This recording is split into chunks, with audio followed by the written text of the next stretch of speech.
Welcome back जी। बात कर रहे हैं आज वफाकी बजट के हवाले से, और वफाकी बजट आज पेश किया जाएगा। आपसे कुछ देर बाद फेडरल कैबिनेट का इजलास तलब किया गया है। वज़ीर-ए-आज़म पाकिस्तान उसको चेयर करेंगे और उस इजलास के अंदर बजट की जो चीज़ें हैं उनको फाइनलाइज किया जाएगा, उसकी अप्रूवल दी जाएगी वफाकी कैबिनेट की तरफ से। तो उसके बाद जो ये बजट है वो पेश करने के लिए पार्लियामान के अंदर भेजा जाएगा और वहाँ पर आज के जो नुकात हैं वो पेश किए जाएंगे। इसका हुजम 17,500 से लेकर 18,000 अरब तक रखा गया है। इस पे बात करेंगे महंगाई की शरह में कितना इजाफा हुआ, पाकिस्तान में गुर्बत कितनी बड़ी कम हुई, पाकिस्तान की बरामदात बड़ी कम हुई, तरसीलात ज़र किस तरह से होंगे, और इनकम टैक्स है जो टैक्सेस हैं वो महसूलात किस तरह से कलेक्ट किए जाएंगे। नई पॉलिसी जो आई है FPR की तरफ से वो किस तरह से इम्प्लीमेंट की जाएगी, और सूबे वफाक को क्या देंगे, वफाक के कौन कौन से तरक्याती मनसूबे शुरू करेगा, इस पर बात करेंगे। मेरे साथ मौजूद हैं डॉक्टर मिराजुल हक साहब, माहिर मौशियात हैं। सर खुश आमदीद कहते हैं आपको स्टूडियो में। थैंक यू नवीद साहब। Thank you so much. और हमारे साथ दीगर गेस्ट भी मौजूद होंगे, उनकी तरफ भी बढ़ेंगे। बट सर साइमा सुखेरा हमारे साथ मौजूद हैं, इनके पर्सन है। साइमा, आपको भी खुश आमदीद कहते हैं। बहुत शुक्रिया साइमा। मैं बल्कि साइमा सबसे पहले आपकी तरफ ही आना चाहूँगा, और ये वफाकी बजट आज पेश किया जाएगा। 17,000 से 18,000 अरब का ये तखमीना लगाया गया है। और मैं पिछले घंटे में भी हम एक बात कर रहे थे, सवाल मेरा आपसे भी वही होगा, आम आदमी के लिए क्या है इस बजट के अंदर? जी बिल्कुल। नवीद, सबसे पहले तो बहुत शुक्रिया, आपने दावत दी अपने प्रोग्राम में। ये सवाल जो है बड़ा अहम भी है कि आम आदमी के लिए क्या है, क्योंकि जब ये सारी एक्सरसाइज होती है और पूरी एक इकोनॉमिक एक्टिविटी किसी भी कंट्री की जो एक क्रिएट की जाती है, डिजाइन की जाती है और इम्प्लीमेंट की जाती है, वो इसलिए की जाती है कि जो आम आदमी की जिंदगी है उसको कुछ बेहतर बनाया जा सके, उसको कुछ सहूलियात दी जा सके। बट हमने लास्ट बजट में भी, जो कल औरंगजेब साहब ने जो एक पूरा एक एजेंडा और सारे जो अपने स्कोर्स अपने सामने रखे थे, उसमें हमें माइक्रो इंडिकेटर्स में कहीं भी कोई इम्प्रूवमेंट नजर नहीं आई। जब तक माइक्रो इंडिकेटर्स जो हैं इम्प्रूव नहीं होंगे, आम आदमी की जिंदगी में तो कोई बेहतरी नहीं आ सकती है। जितने भी बजट अहदाफ थे, ज्यादातर जो पिछले बजट के थे वो अनफॉर्चुनेटली पूरे नहीं हो सके। जी, कुछ इंप्रूवमेंट हमने देखने में आई है। करंट अकाउंट जो खसारा था वो सरप्लस था 72 मिलियन से। उसके अलावा जो है ओवरऑल जो मईशत का हुजम बताया गया वो भी 452 अरब जो है डॉलर का था। अवामी कर्जे की अगर आप बात करें नवीद, तो ये 833 खरब का ये है। आप ये सोचें कि इसके अलावा अगर हम हमेशा से ये बात करते हैं कि जी जब हम कर्जा लेते हैं तो उस कर्जे की, अगर अब ये रोल ओवर प्रोग्राम में जाएंगे, इसकी ज्यादा अमाउंट चली जाएगी सिर्फ कर्जे और उसकी किस्तें देने में। तो आप मुझे बताएं पीछे कितना बचेगा। अब वो जो बचेगा उसकी जो तकसीम है, हमने पिछले बजट में भी बात की थी कि जो डेवलपमेंट फंड्स की मद में बहुत सारा सूबों को दे दिया जाता है क्योंकि वो देना ही होता है। अब उस डेवलपमेंट फंड भी जो जाता है उसकी क्या अकाउंटेबिलिटी है? उसकी कोई अकाउंटेबिलिटी नहीं होती है। वो सिर्फ नवाजने के लिए दिया जाता है कि वहां के MPA MNAs को। फिर अगेन देखा जाएगा कि आम आदमी की अगर जो तालीम, खुराक और सेहत, आप तीन चीजें देख लें कि ये बुनियादी चीजें हैं, हम आम आदमी की बात करें तो आप देख लें कि उसमें गवर्नमेंट कितना कितना पैसा मुख्तस करेगी। ये सवालात हैं जो हम इस बजट के बाद करेंगे कि जी आम आदमी की जिंदगी को बेहतर करने के लिए। फिर जब महंगाई की, पेट्रोल में तो कोई कमी नहीं होने वाली। आप देखें जो सबसे बड़ी एक चीज है जो आम आदमी का सवाल है वो पेट्रोल है, उसके लिए भी। बल्कि ये भी सुनने में आ रहा है कि नए टैक्सेस लगेंगे। अच्छा, ये एक बहुत इंटरेस्टिंग चीज है कि अगर आप नए टैक्सेस लगा रहे हो और आप GDP की, एक सिंपल मैथमेटिक्स है ना कि अगर आप GDP देखें और आप शरह वो देखें, GDP हमारी 4% है फॉर इंस्टेंस, और हमारा जो शरह सूद है वो 11 है, तो 11 + 4 जो है ये 14 बनता है। तो जो आपकी नई टैक्सेस लगने चाहिए वो तकरीबन 14 के तो मिनिमम लगने चाहिए ना, लेकिन वो 10 के लग रहे हैं। मतलब अहदाफ कहीं भी पूरे नहीं हो रहे आपके। और एक और बड़ी इंपॉर्टेंट चीज ये है कि जब आप थोड़ा सा पेंशनर की या तनख्वाहदार तबके की, चले आम आवाम की बात कर लेते हैं, उसकी थोड़ी सैलरी बढ़ा देते हो, लेकिन उसके बाद अगर महंगाई दूसरी तरफ से उससे डबल बढ़ गई है तो आम आदमी की जिंदगी तो और स्क्वीज होने वाली है। खास तौर पे हम हमेशा सवाल उठाते हैं कि जो पेट्रोल के ऊपर आपने टैक्सेस लगाए हुए उनको फौरी तौर पे कम होना चाहिए और इस बजट पे नजरसानी करनी चाहिए, क्योंकि उस चीज से लिंक है सारी महंगाई। हम सब जानते हैं, इंडस्ट्रियलिस्ट जानते हैं, मैं खुद इंडस्ट्री चला चुकी हूँ कि जब पेट्रोल एक दफा महंगा होता है तो हर चीज उससे जुड़ी हुई महंगी होती है। इवन के पौधे वाला पौधे भी नहीं दे रहा होता। मैं प्लांट्स लेने गई हूँ एक दफा, तो उसने कहा जी ये प्लांट्स महंगे। मैंने कभी ये प्लांट्स क्यों महंगे हो गए? It was just an aloe vera और ये। तो कहती जी आपको पता है पेट्रोल कितना महंगा हो गया? तो मैंने कहा जी पेट्रोल का इस पौधे से क्या ताल्लुक है भाई? तो this is the psyche. But जब 100 रुपया हुकूमत पेट्रोल पे बढ़ा के 5 रुपए कम कर देती है, तो उससे कोई भी फर्क नहीं पड़ता।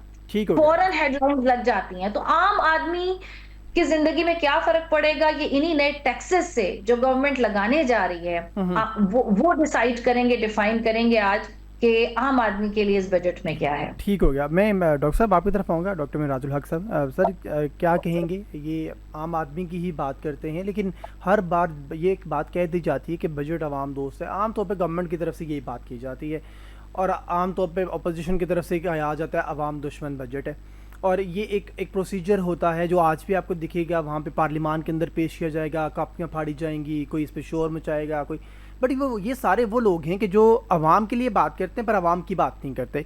आप किस तरह से देखते हैं सारे मामले को? आज भी वो गवर्नमेंट या अपोजिशन जो कुछ करती है वो करती ही रहती है, आम आदमी के लिए फिर भी बात कहीं पर भी नहीं की जाती है। जी, फर्स्ट थैंक यू नवीद साहब for having me on this important topic. Naveed साहब, बजट अगर आप देखें तो दिस इज स्ट्रेटेजिक, एक बहुत स्ट्रेटेजिक डॉक्यूमेंट्स होता है। ये जो कमिंग फिस्कल ईयर होता है उनके लिए रिसोर्स एलोकेशन और रेवेन्यू टारगेट होते हैं, एक्सपेंडिचर सेटिंग होता है, पब्लिक रेवेन्यू टारगेट्स होते हैं। तो स्टेट स्टेबिलिटी, रियासती इस्तेहकाम के लिए और आवाम की लार्ज सेगमेंट पॉपुलेशन, उनकी डेवलपमेंटल और उनकी मयार ज़िंदगी की डायरेक्शन सेट करने के लिए this is very strategic document. Unfortunately जिस तरह आपने जिक्र किया, मैडम ने बैकग्राउंड में भी काफ़ी डिटेल्ड जिक्र किया कि इंस्टेड आपकी इसको हम एक स्ट्रेटेजिक डॉक्यूमेंट्स बना लें। जी, ये एक फॉर्मेलिटी रस्मी हम बना के अपोजिशन की तरफ से मोस्ट ऑफ द टाइम एक रिजर्वेशन और उनके अब डिफरेंट ऑब्जर्वेशन होती है, गवर्नमेंट उनकी जस्टिफिकेशन की तरफ जाके। लेकिन मेरे ख्याल में इसको स्ट्रेटेजिक डॉक्यूमेंट्स लेके इन पे प्रॉपर और एक बहुत सिंसियर एफर्ट्स होनी चाहिए, और ये एक सिंसियर यानी मैटर है, मामला है। अब देखें ना, ये जो करंट अब देखें आपके नॉलेज में है कि गवर्नमेंट ऑफ पाकिस्तान उन्होंने IMF के एक्सटेंडेड फंड फैसिलिटीज़ प्रोग्राम में, तो जो ये करंट बजट है एक्चुअली गवर्नमेंट के पास बहुत कम स्पेस था। क्या ये जॉइंट कोलैबोरेशन से है IMF और गवर्नमेंट ऑफ पाकिस्तान की। तो जिस तरह गवर्नमेंट क्लेम कर रही है कि जितना हमारे पास स्पेस था, हमने कोशिश की है कि आवाम को रिलीफ दी जाए इसमें। लेकिन अब देखिए IMF जब आप एक्सटेंडेड फंड फैसिलिटीज़ प्रोग्राम में है, तो IMF का फोकस है फिस्कल डिसिप्लिन पे, फिस्कल मैनेजमेंट पे। ठीक है। तो IMF चूँकि उसका स्ट्रेस था गवर्नमेंट की तरफ, बहुत हार्श कंडीशन रख के वो गवर्नमेंट से उनकी डिमांड थी कि आप फिस्कल डिसिप्लिन, फिस्कल मैनेजमेंट को आपने रखना है, रेवेन्यू टारगेट दिए। तो इस हालत में मेरे ख्याल में जो करंट सिचुएशन है, मेरे ज़्यादा एक्सपेक्टेशन रखना कि इसमें आवाम के लिए बहुत ज़्यादा रिलीफ ही होगा। बल्कि मैं ये कह सकता हूँ कि रिलीफ भी कम ही है, क्योंकि गवर्नमेंट के पास फाइनेंशियल स्पेस कम ही था। सर ये तो हमेशा से ही होता है, हमेशा हम बजट को देखते हैं। हम ये 5वां बजट आई थिंक ये गवर्नमेंट और इनसे रेलिवेंट जो इत्तेहादी हैं वो सारे पेश करें, ये 5वां बजट आई थिंक। हम तो हर बार यही बात सुनते हैं कि अब स्पेस कम था और हमने अब बेस्ट स्पेस के अंदर आवाम के लिए स्पेस बनाई। हम ज़रा थोड़ी सी बात कर लेते हैं। सरकारी मुलाजमीन के लिए मखसूस तबका है, उसके ऊपर आप टैक्सेस के ऊपर टैक्सेस लगाते हैं। अब की बार वो कभी 15%, 20%, 25 या 50% की भी बात की जाती थी पाकिस्तान पीपल्स पार्टी के दौर में। आजकल तो हम बात भी नहीं कर सकते उन चीज़ों के ऊपर कि 10%, 15%, 20% या 7% इंक्रीमेंट लगाए जा रहे हैं। टैक्सेस के अंदर उनकी कोई कमी लाई जा रही है, कहा जा रहा है कि टैक्सेस के अंदर कमी होगी। मुझे बताएं कि ये सरकारी मुलाजमीन ये और जो आम लोग हैं जिनके पास तो सरकार की नौकरी भी नहीं है, वो बस रिलाई कर रहे होते हैं हवाई रोज़ी के ऊपर, उनके मामलात किस तरह से, स्पेशली सरकारी मुलाजमीन के ऊपर बात कीजिएगा। जी, आप देखें ना, जिस तरह मैंने जिक्र किया कि ये कंसेंसस और कंसोलिडेशन पे फोकस है IMF का, उनके फिस्कल डिसिप्लिन, फिस्कल मैनेजमेंट पे है।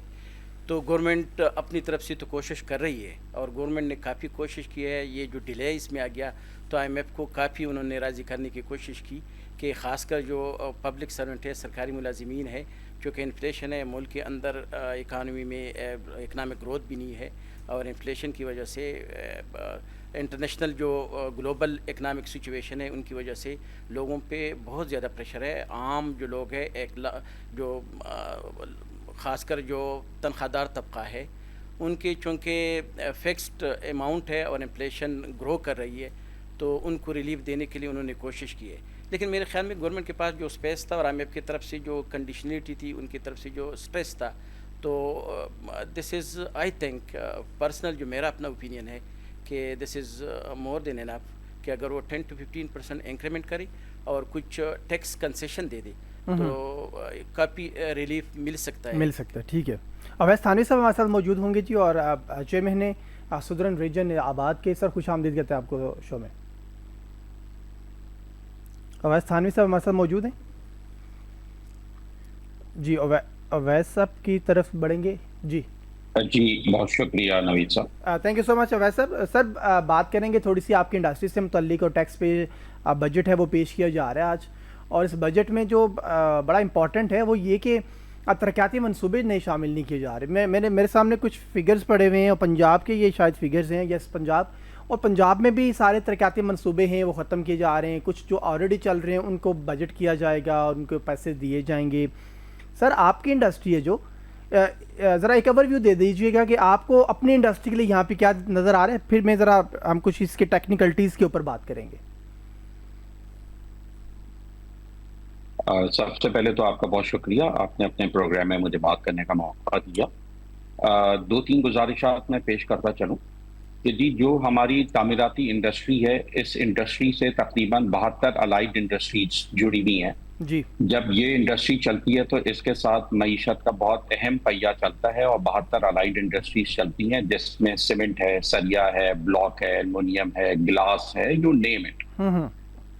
तो ये तमाम इंडस्ट्री के ऊपर जो टैक्सेस हर साल बढ़ाए जाते हैं, लगाए जाते हैं, उसकी वजह से ईज ऑफ डूइंग बिजनेस जो पहले किया जाता था यहाँ हमारे मुल्क में, उसमें बहुत हर्डल्स और चैलेंजेस हमें फेस करने पड़ते हैं काफ़ी अरसे से। हम हुकूमत को बहुत दफ़ा अपनी जो हमारे मुशावरत होती है हुकूमती सतह के ऊपर जब हम बैठते हैं बजट से पहले, और हम बहुत सारी चीज़ें हुकूमत से चाहते हैं कि इसके ऊपर काम करना चाहिए। जैसे कि अभी अगर हम बात करें कॉस्ट ऑफ कंस्ट्रक्शन की बात करें कि कॉस्ट ऑफ कंस्ट्रक्शन बहुत ज़्यादा बहुत ऊपर चली गई है। पाकिस्तान में आम आवाम को, यानी जो आम आदमी हैं, उसके लिए अपना घर बनाना मुश्किल तरीन काम हो गया है। वो लोग जो पैसे वाले हैं वो उनके पैसे बढ़ते जा रहे हैं, और जो गरीब है वो बेचारा पॉवर्टी लेवल से ऊपर आ नहीं पा रहा। घर बनाना तो बहुत दूर की बात है। हालांकि हुकूमत ने बहुत अच्छे इक़दाम किए हैं पिछले बजट से, यानी पिछले साल से लेके इस साल के दरमियान तक इन्होंने 1 करोड़ रुपए की स्कीम लेकर आए हैं, जो फर्स्ट टाइम बाइंग जो करेगा उसके लिए 1 करोड़ रुपए की सब्सिडाइज रेट के ऊपर स्कीम लेकर आए हैं, जो कि बहुत अच्छी खुशाइन बात है हुकूमत पाकिस्तान की।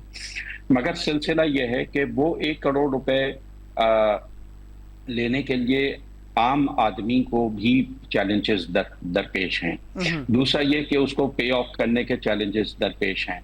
जब कारोबार नहीं होगा, मईशत का पहिया रुका रहेगा, तो कारोबार नहीं होगा, कारोबार नहीं होगा तो ये इंडस्ट्री जो तामीराती शोबा है, जो बहुत ज़्यादा आपको मालूम है पूरे पाकिस्तान में और खुसूसन सिंध में और खुसूसन कराची में जो है ये एम्प्लॉयमेंट जनरेट करता है। तो इसकी वजह से, इसके ना चलने की वजह से 72 अलाइड इंडस्ट्रीज बंद होती हैं। वो प्रोडक्शन के ऊपर 25% आ जाती हैं, ना प्रोडक्शन हो पाती है और ना ही एम्प्लॉयमेंट दी जाती है।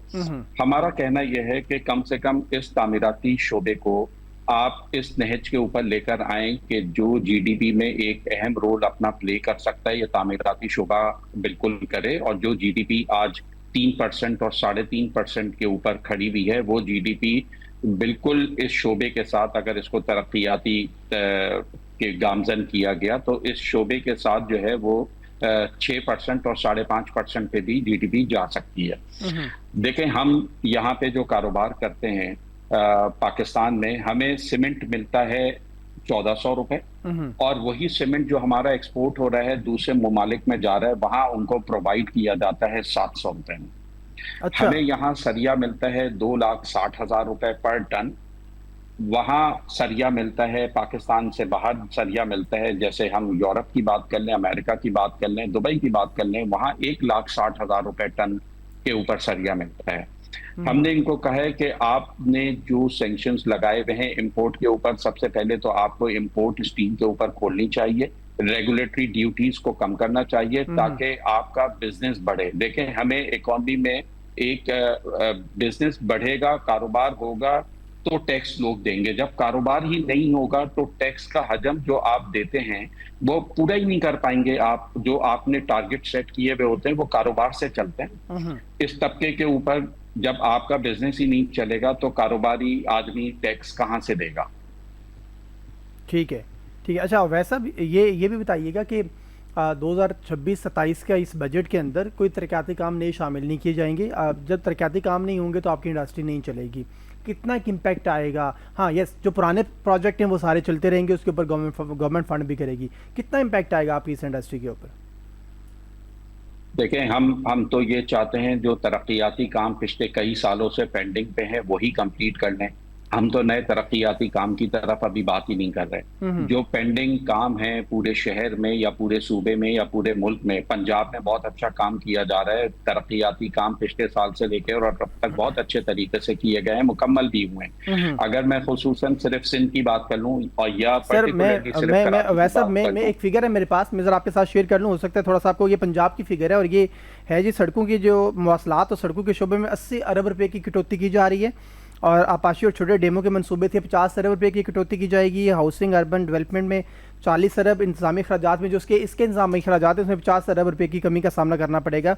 लोकल गवर्नमेंट के जो मंसूबे हैं 40 अरब और दीगर स्कीमों के लिए 60 अरब। ये मजमूई तौर पर 400-500 अरब तो ये बन जाते हैं जो मैंने आपको गिनवा दिए। ये वो पैसे हैं जो ऑलरेडी कहा गया था कि इनको मिलेंगे, वो भी रोक दिए गए हैं। ये पंजाब के बजट की बात कर रहा हूँ। मैं आपसे यही गुजारिश कर रहा हूँ कि पंजाब में तो तरक्याती काम चल रहा है, माजी में भी चलता रहा है और आगे भी चलेगा। जाहिर है पंजाब में जो हुकूमत होती है वो हमेशा पंजाब के लिए, पंजाब के हर शहर के लिए काम करती है जी। तो अगर उनका ये कोई तरक्याती काम रोका जा रहा है तो शायद उसका बैकलॉग जो है वो कंप्लीट करने की वजह से जो है वो नए तरक्याती मंसूबों को जो है वो अभी इन्होंने स्टॉप लगाया होगा ताकि पुराना काम जो चल रहा है उसको मुकम्मल किया जाए। मैं सिंध की और शहर कराची की बात करूं तो कराची में तो आपको मालूम है तरक्याती काम जो है वो पिछले कई सालों से चल रहे हैं जो मुकम्मल नहीं हुए। तो उन तरक्याती कामों को पहले मुकम्मल होना ज़रूरी है, उसके बाद ज़ाहिर है कोई नई प्लानिंग के तहत अगर कोई नया काम किया जाए तो उसको भी देखें। इंफ्रास्ट्रक्चर एक बड़ा अहम रोल प्ले करता है हमारे तमाम शहर के लिए भी और सूबों के लिए भी, क्योंकि वो कनेक्ट करता है, कनेक्टिविटी होती है उससे।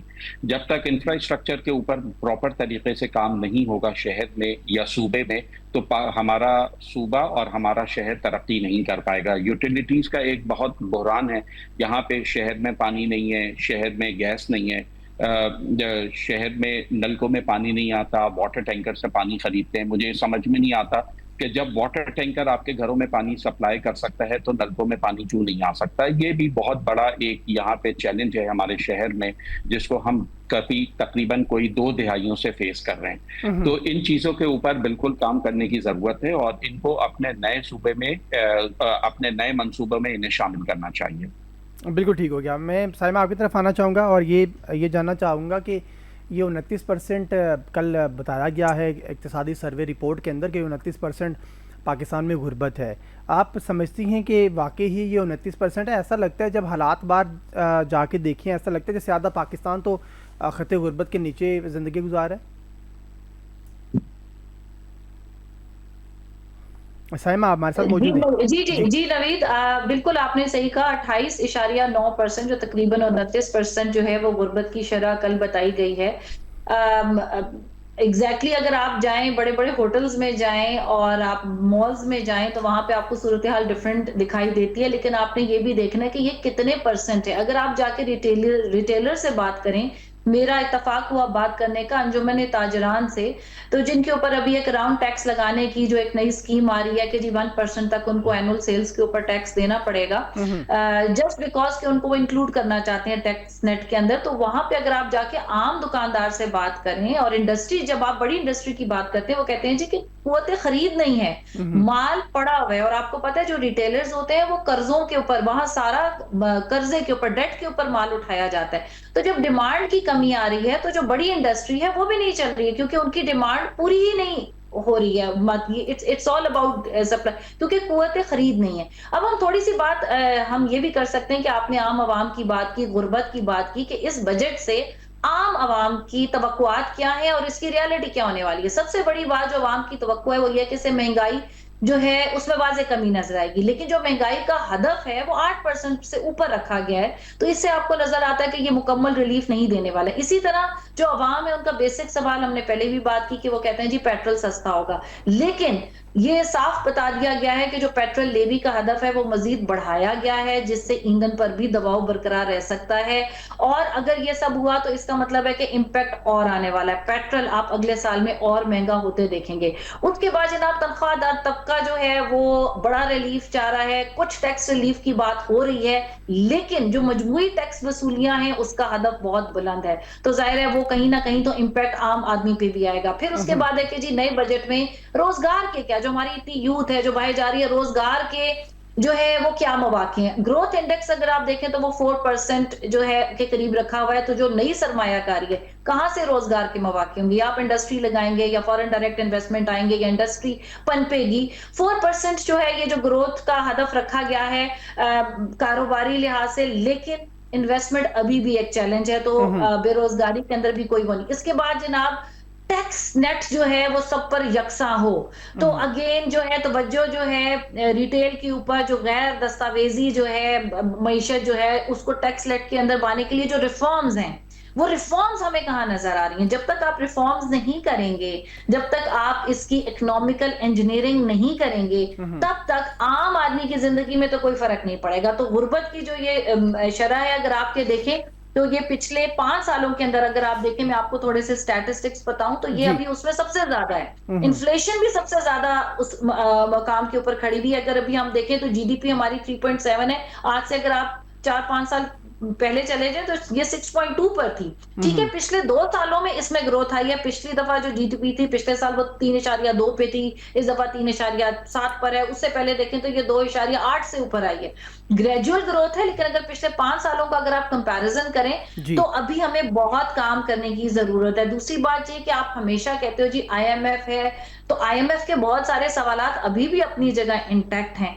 हुकूमती अखराजात के ऊपर आईएमएफ ने भी सवाल उठाया है, तो एक लाए अमल दे दिया, एक रोड मैप आपको आईएमएफ ने दे दिया, लेकिन उसके ऊपर काम बहरहाल हमें ही करना है। वरना यही होगा कि अगले साल में और आप बैठे होंगे और हम यही बात कर रहे होंगे कि जी जो अहदाफ थे उन अहदाफ को मुकम्मल करने का एक रोड मैप तो आएगा, और फिर इसके बाद आप एक मिनी बजट्स भी बहुत सारे आते देखेंगे, क्योंकि अभी तो जैसे करके ये बजट आ रहा है, लेकिन ये कोई आखिरी बजट नहीं होने वाला। ठीक है, और कुछ अर्से के बाद लाजमी आप देखेंगे कि मिनी बजट्स आएंगे और उसमें चेंजेस इसके अंदर अपग्रेडेशन होगी। ठीक हो गया। अच्छा, हमारे साथ मौजूद हैं ये समय चौधरी इरफान साहब ने भी ज्वाइन किया है, उनकी तरफ भी बढ़ेंगे, लेकिन डॉक्टर साहब मैं आपकी तरफ आना चाहूँगा और मैं जानना चाहूँगा आपसे कि अगर ये बजट के तमाम अहदाफ हासिल हो जाते हैं, जैसा कि आम तौर पर आज तक कभी हुआ नहीं है, मैं समझता हूँ शायद आज तक नहीं हुआ होगा कभी, अगर ये तमाम अहदाफ हासिल हो जाते हैं तो इससे पाकिस्तान की मीशत पर कितने तवीलुल मुद्दती जो असरात हैं वो आपको दिख रहे हैं?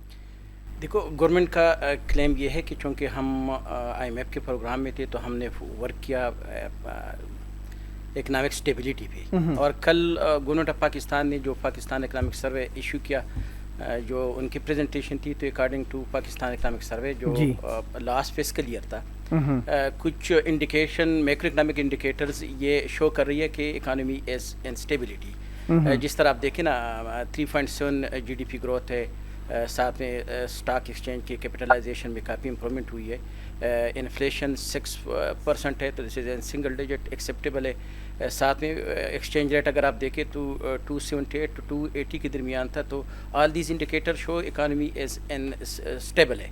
अब स्टेबिलिटी के बाद गवर्नमेंट का क्लेम ये है कि हम डायरेक्शन ग्रोथ मोमेंटम की तरफ जाएंगे। तो गवर्नमेंट ने जो कमिंग यानी इस बजट में जो उन्होंने टारगेट दी है, टारगेट मोस्टली ये है कि ग्रोथ मोमेंटम की तरफ है, क्योंकि गवर्नमेंट की एक्सपेक्टेशन ये है कि स्टेबिलिटी के बाद क्योंकि ग्रोथ मोमेंटम की तरफ हमने जाना है, तो ग्रोथ मोमेंटम की तरफ उन्होंने कुछ एग्जेजरेशन हम नहीं कह सकते, बल्कि अगर ग्रोथ मोमेंटम की तरफ जाना है तो ये रियलिस्टिक है। अगर जीडीपी ग्रोथ, पॉपुलेशन कंट्रोल हो, जीडीपी ग्रोथ, ये जो टारगेट उन्होंने रखी है, अगर ये अचीव गवर्नमेंट अचीव करे, साथ में इन्फ्लेशन वो स्टेबल रखे, स्टॉक एक्सचेंज रेट स्टेबल हो, फॉरेन एक्सचेंज रिजर्व पे प्रेशर ना हो, तो आई थिंक इससे काफ़ी स्टेबिलिटी भी आ सकती है, ग्रोथ भी हो सकती है, और पर कैपिटा इनकम बढ़ सकती है। इकानमी के जितनी भी सेक्टर्स है और जितनी भी इकनॉमिक यूनिट्स है उनकी में इम्प्रूवमेंट आ सकती है।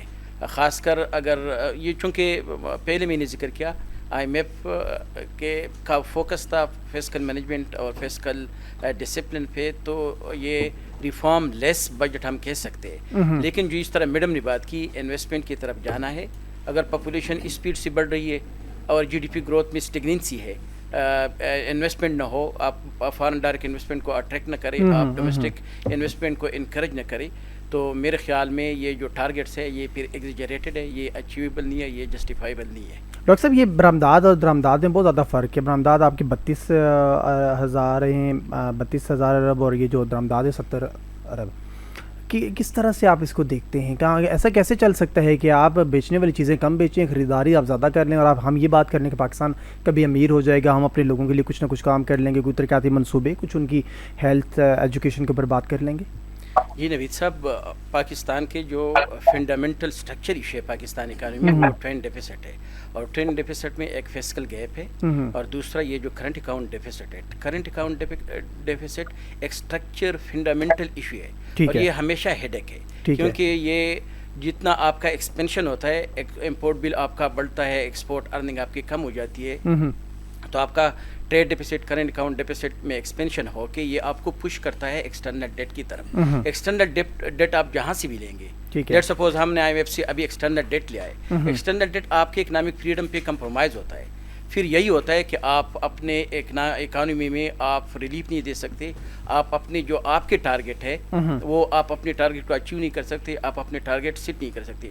तो मेरे ख्याल में इस बजट में भी होनी चाहिए। बजट में गवर्नमेंट की क्लेम है कि हमने एक्सपोर्ट अर्निंग को बढ़ाने के लिए, एक्सपोर्ट एक्सपेंशन के लिए हमारी रिफॉर्म्स है, लेकिन यहाँ पे डीप रिफॉर्म की ज़रूरत है। हम इंपोर्ट बिल कम करें, हम एक्सपोर्ट को बढ़ाए, एक्सपोर्ट अर्निंग बढ़ो, करंट अकाउंट डेफिसिट को हमने मिनिमाइज़ करना है, तब इकानमी के फंडामेंटल जो इश्यूज़ है इसको हम और कम कर सकते हैं, और फ्यूचर में हम अपना इकनॉमिक डायरेक्शन सेट कर सकते हैं। बिल्कुल ठीक है। चौधरी इरफान साहब हमारे साथ मौजूद है, और नायब सदर हैं इस्लामाबाद चैम्बर ऑफ कॉमर्स की। सर खुश आमदीद कहते हैं आपको स्टूडियो में। और सर सबसे पहले ज़रा बात कर लेंगे IMF के उस टैक्स के हवाले, FBR के उस टैक्स के हवाले से रिटेलर्स को लेके जो नई स्कीम आई है। आई थिंक यहाँ इस्लामाबाद में भी कुछ ताजर बात कर रहे थे, वो ये बात कर रहे थे कि वो उसको वेलकम करते हैं। आप उसको कैसे देख रहे हैं? आप समझते हैं गवर्नमेंट है जो वो जो ये स्कीम लेकर आई है, इससे कुछ उसकी टैक्स कलेक्शन में मदद मिलेगी, कुछ रेवेन्यू वो हासिल कर पाएगी, महसूलात बढ़ेंगे? जी नवीद, थैंक यू। देखें, हमेशा से यही कहा जा रहा था कि भाई ये जो ट्रेडर कम्युनिटी है ये टैक्स नेट में आती नहीं या फिर टैक्स देती नहीं। तो हमने ये बात जो है ये गलत साबित की, और पाकिस्तान की ट्रेडर्स कम्युनिटी ने गवर्नमेंट की तरफ हाथ बढ़ाया और इन्होंने कहा कि जी हम टैक्स देने के लिए तैयार हैं। ठीक है। हमें वो जो टैक्स रिटर्न थी वो इतनी पेचीदा थी कि उससे आप निकालें और फिक्स टैक्स की तरफ जो है वो जो छोटा ताजर है इसको लेके आए, और ताजर बरादरी हमेशा इसने टैक्स दिया, और आज भी जो हमारी ट्रेडर कम्युनिटी है इसने कहा जी कि बिल्कुल हम गवर्नमेंट के साथ बैठे, और ये जो 25,000 फिक्स टैक्स है, देखें छोटा ताजर जो है अभी यहाँ इस्लामाबाद में आप देख लें इतने ज़्यादा किराए हैं, और लॉकडाउन हुकूमत की तरफ से ताजर बरादरी के ऊपर एक ऐसी कदगन लगाई गई कि जो शायद किसी तरह भी जो है वो मुनासिब नहीं थी। ठीक है। लेकिन फिर भी इन सारी सख्तियों के बावजूद जो ताजर बरादरी है इन्होंने कहा जी कि हम इस मुल्क पाकिस्तान के लिए हम आपके तरफ हाथ बढ़ाते हैं, और जो टैक्स है वो हम देते हैं। सो गवर्नमेंट के साथ मिल के, FBR के साथ मिल के हमारी जो ट्रेडर कम्युनिटी है वो बैठी, और इसने जो है फिक्स टैक्स की तरफ जो है अपना हाथ बढ़ाया। और बिल्कुल ये जो कहा आप वैसे गवर्नमेंट के साथ आप बैठे हैं इससे पहले, FBR के लोग आपके साथ बैठे हैं, क्या ये आपकी तजावीज़ इसमें शामिल हैं? जी हमारी तजावीज़ शामिल थी, और हमने कहा जी कि ये जो फार्म है ये एक बड़े लंबे अरसे से हम इनको कहते रहे हैं कि ये ताजर है, छोटा ताजर, ये कोई बहुत ज़्यादा पढ़ा लिखा नहीं, आप इसके लिए एक सादा फार्म लेके आइए जो कि उर्दू में हो, और छोटा जो दुकानदार है, छोटा जो शटर वाला शॉपकीपर है वो इसको खुद फुलफिल कर सके। लिहाजा गवर्नमेंट ने वो हमारा मुतालबा पूरा किया और उसको एक चौधरी साहब ये सॉरी, मुझे तो आपके जैसे आप बात कह रहे हैं, मुझे ऐसा लग रहा है जैसे ये फॉर्म बनाना या नया फॉर्म ले आना मार्केट के अंदर, या आपकी जो तजावीज़ थी उसमें से फॉर्म वाला इशू को, ये कोई बहुत बड़ी चीज़ नहीं थी। आई थिंक अगर ये सेटल डाउन टाइमली किया जाता तो आज तक पाकिस्तान इसमें बहुत सारा टैक्स कलेक्ट कर सकता था FBR। लेकिन देखें ये जो दावे किए जाते हैं ना, असल में मामला है IMF के साथ गवर्नमेंट का। तो IMF जो है, हमारा ये था कि ये जो छोटा ताजर है, ये आप कह रहे हैं ये बड़ा मसला नहीं, मैं समझता हूँ कि ये जो छोटा ताजर है जो सुबह सवेरे आता है, अपना शटर जो खुद खोलता है, शाम तक रात 8-9 बजे तक बैठता है अपनी शॉप पे, ये उसके लिए वाकई बड़ा मसला था कि उसको वो जो कोड नंबर लिखे हुए होते हैं फार्म पे, मसलन 320, उसके आगे क्या लिखना है आप पूछ लें, सर्वे कर लें पूरे पाकिस्तान में कि कितने % दो ताजर है, उसको पता है उसके आगे क्या लिखना है। तो जब हमारी कौमी ज़बान उर्दू है और छोटा जो दुकानदार है वो इतना ज़्यादा पढ़ा लिखा भी नहीं, तो इसमें हर्ज क्या था कि अगर 5 साल 10 साल पहले ही उसे ये उसके हाथ में दे दिया जाता, तो आज अगर ताजर बरादरी कह रही है कि जी हाँ हम टैक्स देते हैं, और जिस पे अगर इतना टैक्स बनता भी नहीं, फिर भी छोटा जो शॉपकीपर है वो कहता है जी मैं 25,000 रुपया देता हूँ, तो इसमें गवर्नमेंट अगर 30 से 40 लाख लोग अगर 25,000 रुपया भी दें, जो छोटा ताजर जो शायद इसमें आता भी, उस पर बनता भी नहीं था इतना, तो इसमें गवर्नमेंट को फायदा है, नुकसान क्या है? तो बहरहाल अब मैं अप्रिशिएट करता हूँ जी गवर्नमेंट को कि उन्होंने हमारी ये बात मानी और उन्होंने एक सादा जो है उर्दू में फॉर्म भी दिया छोटे ताजर को, और छोटे ताजर ने भी हाथ बढ़ाया, उसने कहा जी हाँ हम इस मुल्क पाकिस्तान की बेहतरी के लिए हम टैक्स देते हैं। तो इंशाल्लाह होपफुली कि ये ताजर बरादरी जो है वो टैक्स देना चाहती थी और इंशाल्लाह देगी। बिल्कुल ठीक हो गया। वैसे अब आपकी तरफ आऊँगा सर, यही मामला आपसे डिस्कस करूँगा। ये रिटेलर्स के ऊपर जो टैक्सेस बढ़ाए गए, टैक्सेस लगाए गए हैं, अब गवर्नमेंट कहती रहती है कि जो ताजर हैं वो टैक्सेस देते नहीं हैं, टैक्स चोरी करते हैं। वो ताजर हैं जो FBR के ऊपर इल्ज़ामात लगाते हैं कि नहीं वो थोड़ी सी पेमेंट्स लेके हमें रिलीज़ कर देते हैं, या इस तरह की चीज़ें चलती रहती हैं। बट ये जो नई एक स्कीम आई है, इससे कितना फ़ायदा होगा, नंबर 1। नंबर 2, आपकी जो इंडस्ट्री है सर, आपसे रेलिवेंट जो इंडस्ट्रीज़ हैं वो कितना सपोर्ट करेंगी इस स्कीम को? अवैस थानवी साहब, अवैस थानवी साहब, जी I am sorry, I am audible? जी सर। मैं ये कह रहा हूँ कि जो आपने बिल्कुल अभी जो भाई बात कर रहे थे छोटे ताजिर के टैक्स के हवाले से, देखें टैक्स देने को तो कोई भी पाकिस्तानी शहरी जो है ना वो मना नहीं करता। आपके टैक्स रेट्स जो हैं वो ऐसे होने चाहिए जो ईज ऑफ डूइंग बिजनेस को जो है प्रमोट करें, चाहे वो छोटा ताजिर हो। और जो साहब बात कर रहे थे कि जाहिर है हर कारोबारी आदमी पढ़ा लिखा नहीं होता, हमारे पास छोटे ताजिर में एक ये बहुत बड़ा गैप है इनको समझाने की, और इनको इस बात को कन्विंस करने की इनको ज़रूरत है कि यार टैक्स देंगे तो कारोबार भी बढ़ेगा, और टैक्स नेट के अंदर पाकिस्तान की GDP में भी आपका एक अहम रोल होगा। मैं एक चीज़ के ऊपर आ जाता हूँ, हमने अपने काम से रिलेटेड जो है वो हमने हुकूमत से रिक्वेस्ट भी की है कि कम से कम एक कंसिस्टेंट पॉलिसी दी जाए हमें 15 साल के लिए। 15 साल के लिए नहीं देते तो कम से कम 10 साल के लिए कंसिस्टेंट पॉलिसी दी जाए, जिसके ऊपर हमें ये पता हो कि हमने जो काम करना है, जो कारोबार करना है, उस पर हमें सालाना टैक्स कितना देना है।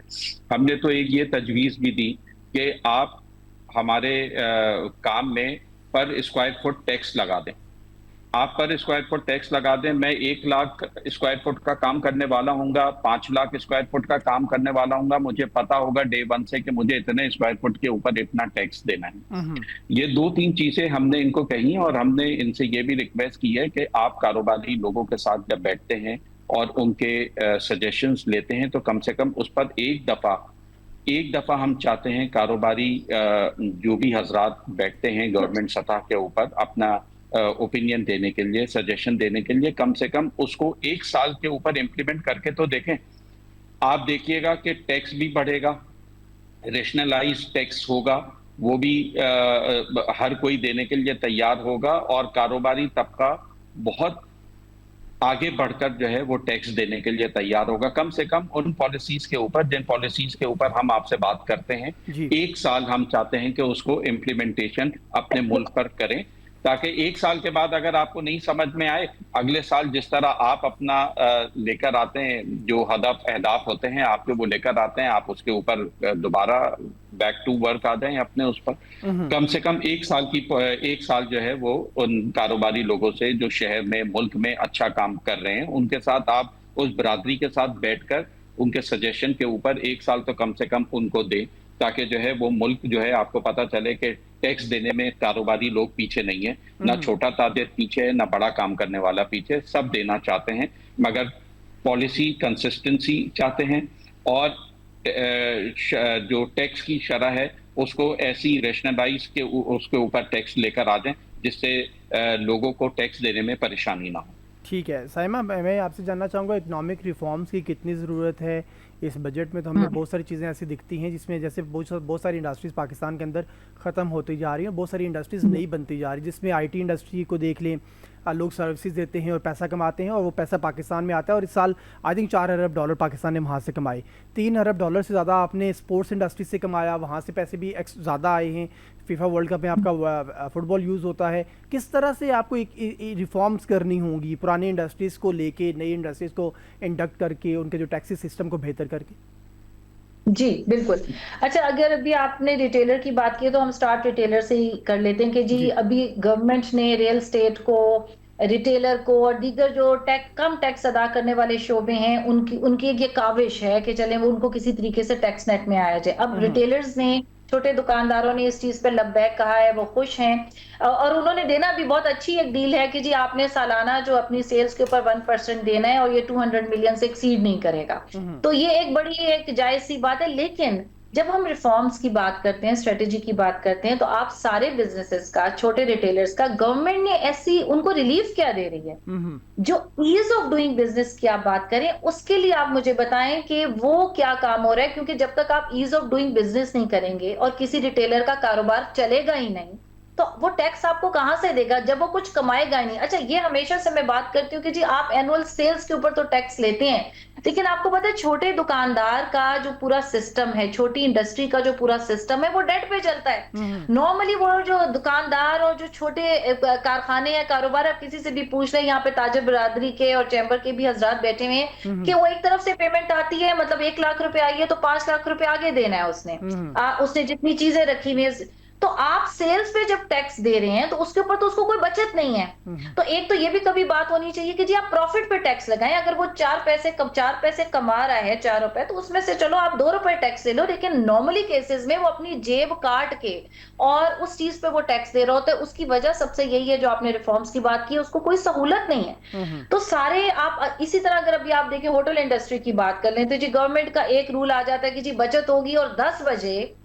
सारे होटल्स बंद कर दिए जाएंगे। अब आप सबको पता है कि कितने रेंट पे वहां पर जो है, इवन के वीकेंड्स पे, फिर उनके जो इदारे बने होते हैं जो अकाउंटेबिलिटी के लिए, वो आके हैरास करना शुरू कर देते हैं। अगर 10 बजे तक कोई फैमिली बैठ के खाना खा रही है तो होटल वालों को बकायदा हैरास किया जाता है कंसर्न डिपार्टमेंट की वजह से, ये लाइटें क्यों जल रही हैं, ये लोग क्यों बैठे। आप मुझे बताएं कि अब आप जब इसी होटल वाले से जाके बजट में कहेंगे जी आपके ऊपर ये टैक्स है, ये टैक्स दे, तो वो जब कुछ कमाएगा नहीं तो वो आपको टैक्स कहां देगा।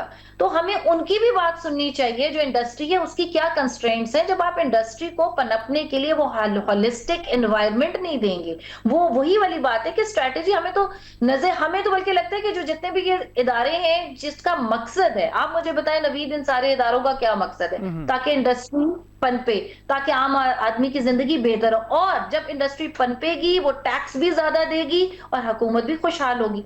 लेकिन जब इंडस्ट्री के ये सारे इदारे बजाय इसके कि आपको सपोर्ट करें, वो आपको हैरास करें। हमने बहुत सारी ऐसी फुटेजेस भी देखी कि जब टैक्स वाले, एफबीआर वाले जाते हैं तो हैरासमेंट तो हो रही होती है, बल्कि हमने वीडियो फुटेजेस देखी कि मारपीट भी शुरू कर दी उन्होंने। उनको ये कोई राइट नहीं है कि आप जाके मारपीट करो। पिछले बजट में तो उन्होंने इतना इख्तियार भी एक बहुत जूनियर लेवल के अफसर को दे दिया था कि वो किसी को भी जाके गिरफ्तार करके लेके आ जाएगा अगर वो टैक्स नहीं दे रहा। तो ये तरीका नहीं होता, ये हरासमेंट का तरीका होता है। आपको बैठ के उनके साथ बात करनी पड़ेगी और गवर्नमेंट को अब हाई टाइम में ये सोचना पड़ेगा कि जो आपका छोटा ताजिर है, जो आपके एसएमईज हैं, हम उसको ऐसी क्या फैसिलिटी दें कि वो 4 पैसे खुद भी कमाए और आपको खुशी खुशी टैक्स दे।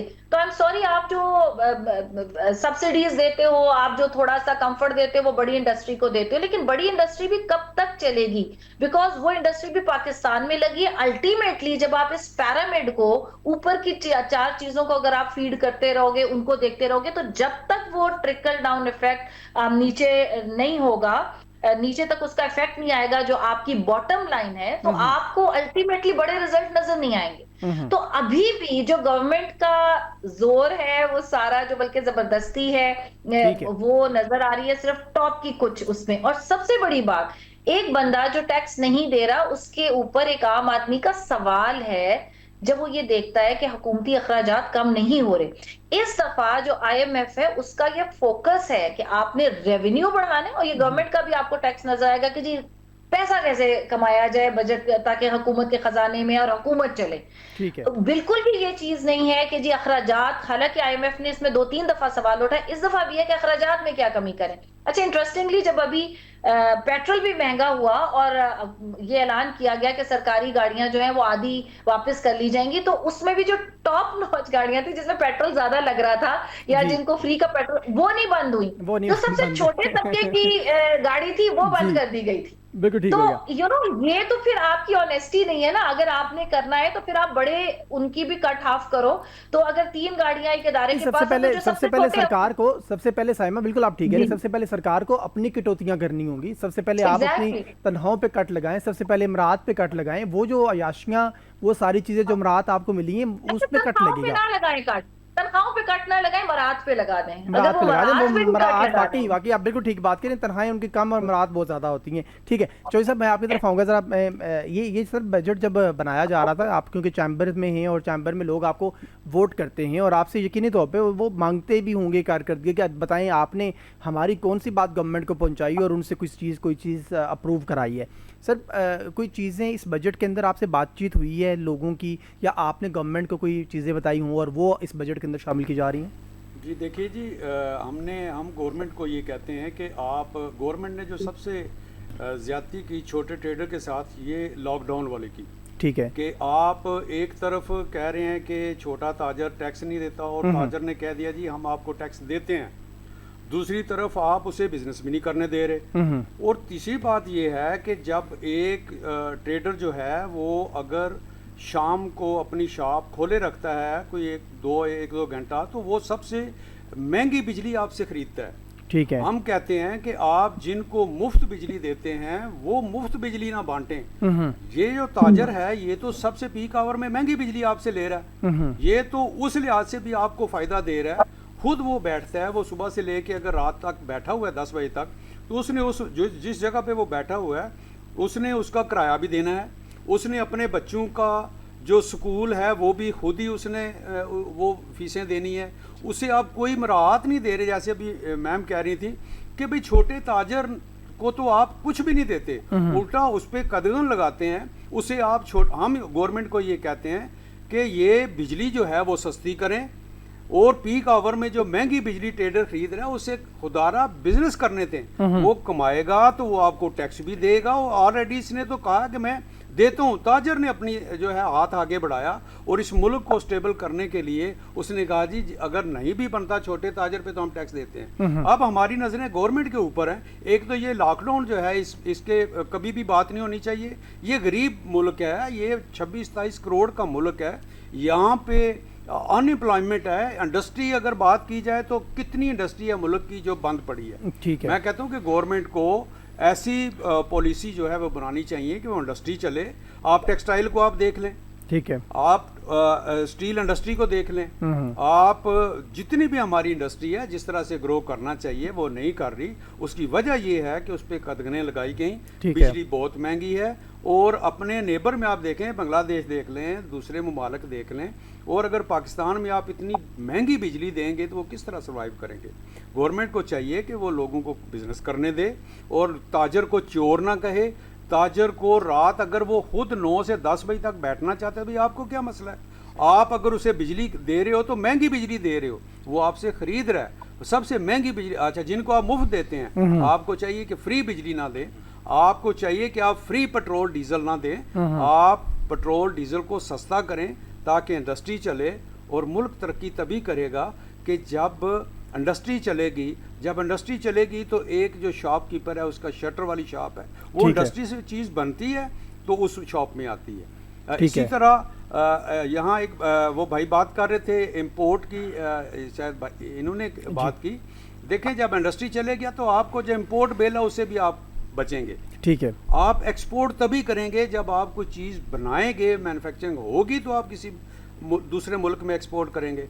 तो उससे यही है जी कि हुकूमत को चाहिए कि वो ऐसी पॉलिसियाँ बनाए कि हमारी इंडस्ट्री भी चले और हमारा जो छोटा ताजर है उसको भी तंग ना किया जाए, ताजर को चोर ना कहा जाए। और ये साबित किया ताजर ने, आज के दौर में पाकिस्तान के ताजर ने ये साबित किया कि जी हमें आप चोर कहते हैं या कहते हैं कि हम टैक्स नहीं देते, जबकि हमने तो कभी चोरी नहीं की थी। आज मैं बार बार ये रिपीट कर रहा हूँ कि हमारा वो ताजर जिसकी 10 बाई 20 की शॉप है, वो अपनी दुकान का किराया भी खुद भरता है, वो अपनी बच्चों की फीसें भी खुद देता है, वो अपने बच्चों का इलाज मुआवजा भी खुद कराता है, और आपको फिर भी वो कह रहा है हाँ जी मैं टैक्स देता हूँ। तो अब ये हुकूमत के एंड के ऊपर है कि अब गवर्नमेंट उसको क्या रिलीफ देती है और इस पे गवर्नमेंट को सोचना पड़ेगा। बहुत शुक्रिया जी, बहुत शुक्रिया। डॉक्टर मिराजुल हक साहब हमारे साथ मौजूद है, चौधरी इरफान साहब, अवैस थानवी साहब और साइमा सुखेरा हमारे साथ मौजूद थी। नाज़रीन, आज बात करें वफाकी बजट के हवाले से। 17,000 से 18,000 अरब के दरमियान ये वफाकी बजट का तखमीना लगाया गया है, जो आज आपसे कुछ देर बाद पेश किया जाएगा। इसकी जो आदाद शुमार हैं वो भी कल सामने आए थे। इक़्तिसादी सर्वे की रिपोर्ट पेश की गई थी जिसमें गवर्नमेंट अपने अहदाफ़ वो हासिल नहीं कर पाई थी और एक नए अहदाफ़ मुकर्रर किए गए हैं। आमतौर पर तो हमने ये देखा है कि ये जो बजट के अहदाफ़ वो हासिल नहीं किए जाते और फिर और FBR जो अपने अहदाफ़ हासिल नहीं करता, तो ये तमाम तर चीज़ें पेट्रोल के ऊपर लेवल लगा के पूरी की जाती हैं या फिर बिजली के प्राइसेस बढ़ा के पूरी की जाती हैं। लेकिन देखना होगा कि FBR का किबला कब दुरुस्त होगा, कब वो टैक्स की कलेक्शन प्रॉपरली करेगा, कब उसके जो अफसरान हैं वो टैक्स की कलेक्शन में जो रिश्वत है वो ख़त्म करेंगे और डायरेक्टली कौमी ख़जाना में ये पेमेंट्स जमा करवाएंगे। आज की स्पेशल ट्रांसमिशन से अपने होस्ट नवीद खोखर को इजाज़त दें। अल्लाह हाफ़िज़।